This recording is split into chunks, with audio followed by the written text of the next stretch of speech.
Ang betiwashte, Graci Horne I machi apie, sisituan wakbetuan oyate, naku hunkpapa oyate, mitioshbe.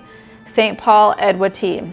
Hello, my name is Graci Horne, and my people are the System Wapton Nation, based out of South Dakota, and the Standing Rock Nation, based out of North Dakota. I currently reside out of St. Paul, Minnesota. I am a Minnesota-based artist. I was born and raised in Minnesota, and I have been working with Eastside Arts Council for about a year now. So we will be doing a butterfly puppet making marionette activity today. The reason why I chose the butterfly is because there are several amazing facts about them, which I will share a little bit about their facts of these beautiful creatures. But the other thing is that the butterfly has a few different names that the Lakota, Dakota, and Nakota people call them. So if you are Lakota, you call them Kimamana. If you are Dakota, you can say Kimamana, or there's different ways, mainly because it's a different dialect, meaning it's a different way to say one word. So here's just a few facts I have written down. Butterflies are important as pollinators, and they're important to our ecosystem. The other amazing fact, which I can't even imagine, is that there's 700 different species in the US alone. Can you imagine that? I think in my lifetime, I've maybe seen 15 to 20 different species. Like, I can remember seeing a little yellow butterfly, I can remember seeing a monarch butterfly, and at one point I think I seen a blue butterfly, but I don't think I've ever seen 700. The other thing is, right now in Minnesota, the monarch butterflies, which are the orange and black ones, they are getting ready for their great travel, their great migration down to Mexico. I don't know how many miles that is, but I am just amazed that these little tiny creatures can just fly all the way from Minnesota to Mexico. I don't even think I could walk that far, let alone being a little butterfly flying down there. So the other fact is, like, in my culture, the Dakota culture, is butterflies are very important. You can see them in our art, you can see them in our designs, like our beading and quill work designs. People are named after them. My daughter is named after them. And then the other thing is, the reason for us why they are so important is because they have the same responsibilities as an eagle, which means that an eagle's responsibilities are to take our prayers and bring them up to the Creator. And that's the same thing for the butterflies. They take our prayers and they bring them up to Creator. Before we start our activity, I wanted to kind of share some of the supplies that you'll need. Of course, with most of my art activities, I really like to focus on sustainability. And I like using materials that you can find in your home. So when I give you this list of materials that you should find, if you think of something else in place of it, or you think if something's going to be better, go ahead and do that. I've decided that I want to use all my cereal boxes. So I have here like a pizza box and a cereal box. So for me, I love using cereal boxes because they are so easy to cut. I like working with cardboard as an adult.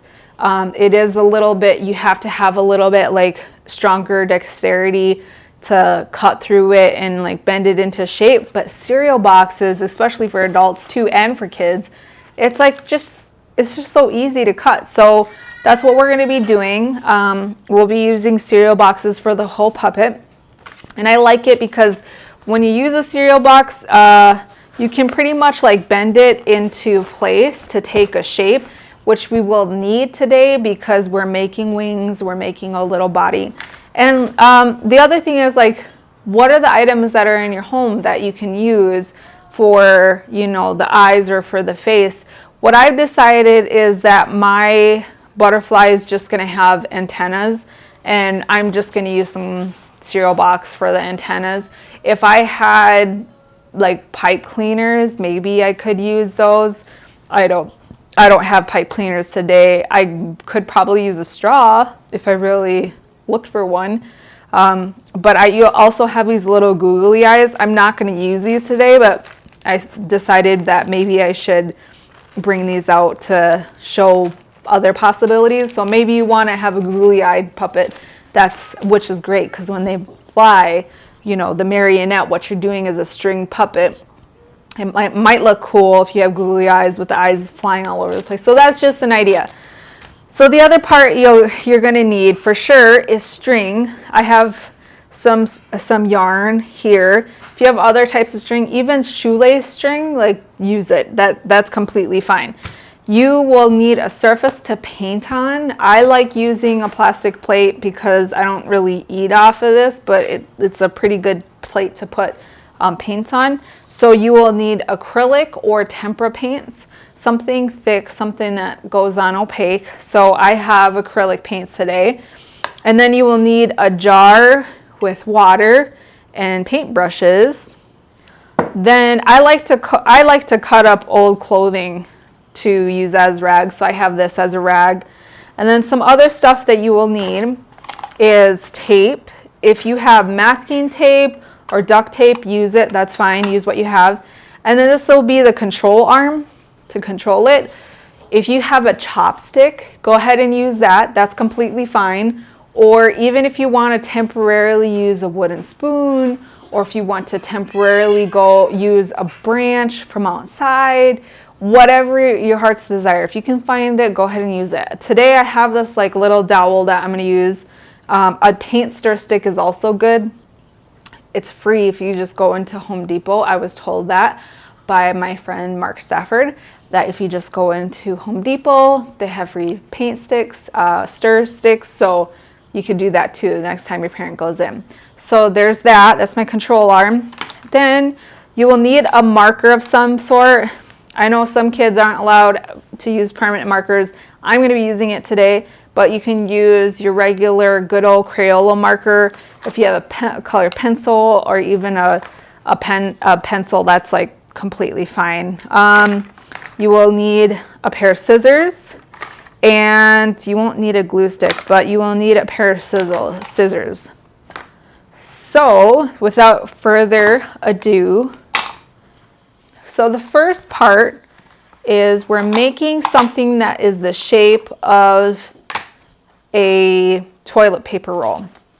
So here's this. So what we're going to be doing is we're going to be cutting it and taping it like a so. This. And you can make whatever size. If you actually have some toilet paper, empty toilet paper rolls in your recycling, go ahead and use them. And then we're gonna tape this together, but like I said, I want a head to pop up. So what I'm going to do is I'm going to fold it in half. Then I'm going to just kind of create a head.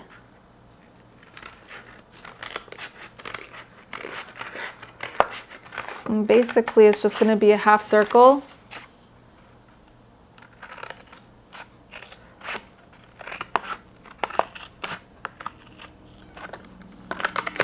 There. So then when I tape this together, there we go. Like I said, this stuff is super bendy.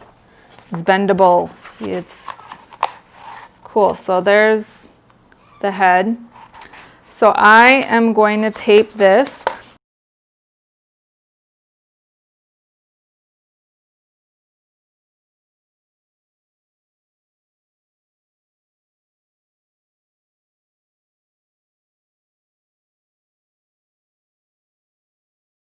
Okay, so for this next part, I have my larger piece of cereal box, and I am going to cut this down so I can have 2 equal parts.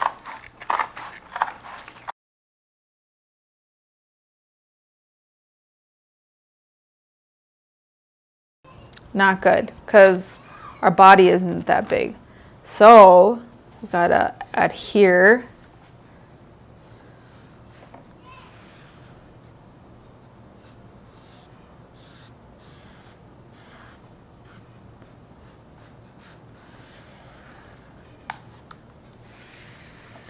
There. So take your body up to it.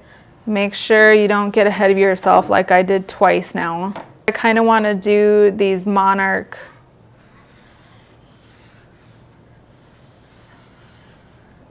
looking ones.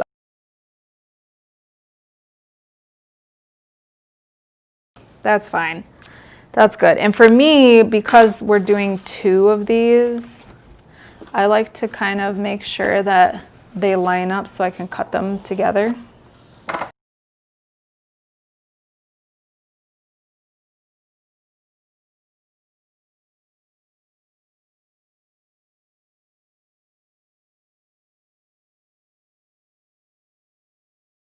These, once I'm done painting them, they're going to get taped up here,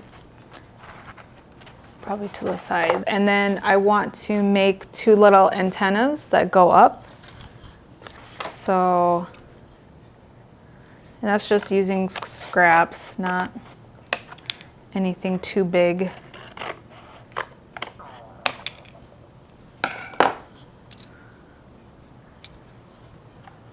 There, I got 2 butterfly antennas.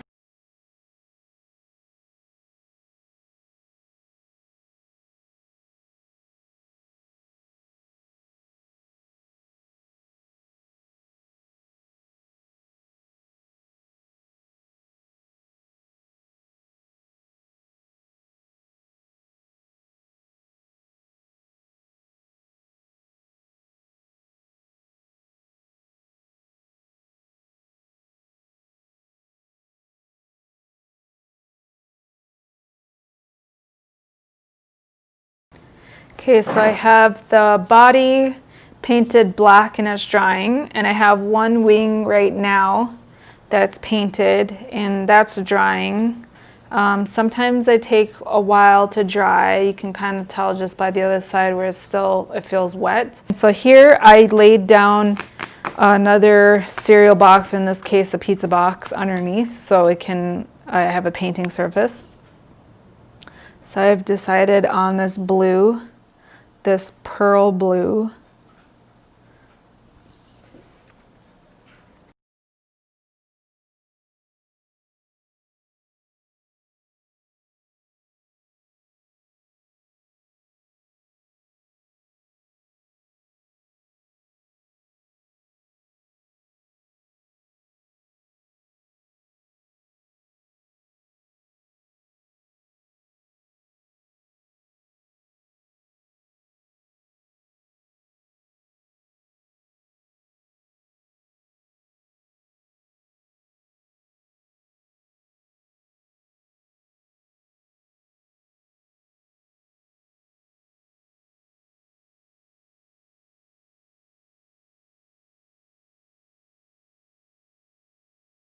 So I painted the first side first, and then I figured out, well, you're gonna have to paint both sides, so I went ahead and painted the other side. I didn't really do that good of a job on the other side, but it covered it unless I do a second layer, which I don't think I really need to right now. So what we have is our wing painted on both sides, and so the next part is, I'm going to remove my cauliflower pizza box, is you're going to take your other wing to attach it on this side. If you want to get away with just taping it like this, you can, but an easier way to go about in like just handling it wise is making a tab. So tabs are great because they help us fasten things. Usually tabs are made for like stapling things, but we're not doing that. We are just using tape. If you have a stapler, you can try doing it. It's just a little bit awkward position unless you have a different type of stapler. So I'm going to create a tab by folding a piece. So So this is how I'm gonna attach it. And pretty much you just tape one side and then tape the other like so.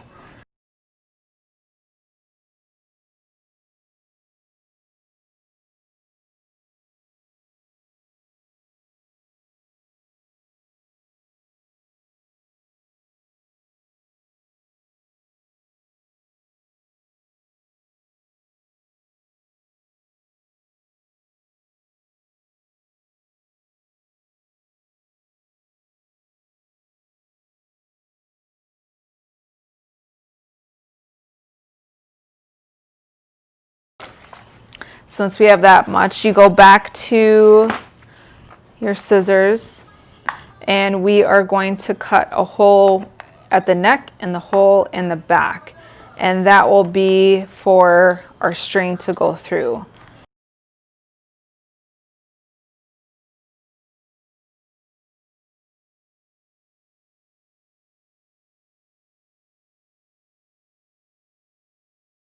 There, I have 2 holes now. And then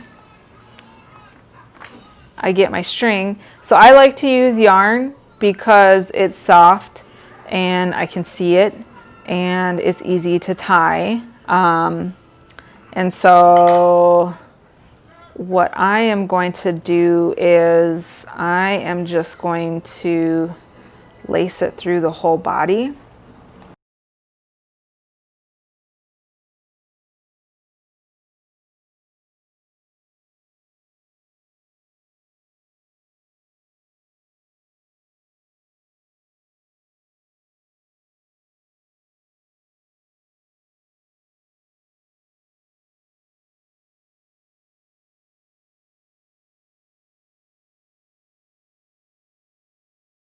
Please stick some tape on the inside, which I'm probably going to do right now, just to make sure it doesn't flutter around too much, because the control arm only controls so much. If it's wiggling around, then it's going to be hard. So there, I just put tape on the inside of the body. We have it taped on the inside, so it'll just stay in place, and that's doing it.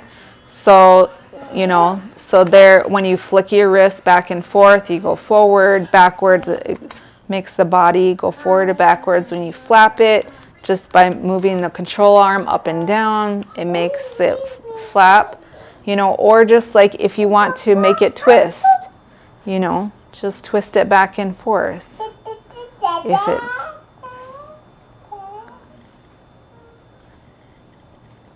But there, so have fun. Have fun doing this, practice. This is your first marionette, you know, it's only 2 strings. You can have imagination, maybe you can figure out something more than me. Maybe you can have like a whole flock of butterflies, you know, where, you know, they do a choreographed dance, you know, a TikTok dance or something like that, something cool. Now that you've made your butterfly puppet, also known as Kimamana puppet, you should probably take pictures, have your parents take a picture of what you created so I can see what you did. Even if you did your own rendition, meaning like your own colors, or maybe you made it bigger, or maybe you made little tiny bitty butterfly wings, send a picture. I would really like to see what you did. And lastly, I just wanted to say thank you to the Eastside Arts Council again for approaching me to do this little puppet marionette making demonstration. I have worked with them for a year now and it's been wonderful. And so please let me know how this, if it helped, if it took up some time, and I hope to see you in the future. Thank you again and have a good day.